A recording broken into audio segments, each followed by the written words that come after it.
Guys, আপনারা যে লোকটিকে দেখেছেন উনি হচ্ছে পুরো ওয়ার্ল্ডের একজন ভদ্র মানুষ, মানে ভালো মানুষ। উনি হচ্ছেন এমন ভদ্র, প্রতিদিন উনি কার চুরি করে। দেখি আজকে উনি কার চুরি করতে যাচ্ছে, কোথায় যায়।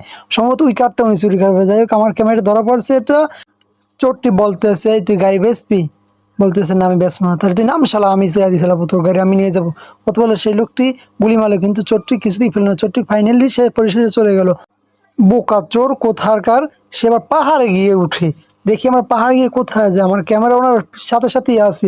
উনি যেথায় যাবে আমার ক্যামেরা ওনার সাথে সাথেই থাকবে। দেখে চোরটা কোথায় যায়। যাই হোক, চোরটা পাহাড়ে উঠলো। এবার চোরটি মানে গাড়ি এখানে রেখে যাবে। হ্যাঁ, গাড়িটা রেখেই গেল ফাইনালি চোরটি। এবার চোরটি দেখি কোথায় যায়। হাতে একটা বন্দুকও আছে, শর্ট গান। ও শালা! চোর! চোর না অন্য কিছু। যাই হোক, দেখি আর একটা গাড়ি দেখতেছে, মনে করে চোর শালা আর একটা গাড়ি নেবে। শালা চোর বন্দুক মারছে, মানে পড়লো না, কিন্তু সামনে আরেকটা গাড়ি পড়লো। দেখি এটা কি করে। ও বাবা, এটাও শালা নেবে। শালা মনে করে গাড়ি বিশাল কারখানা।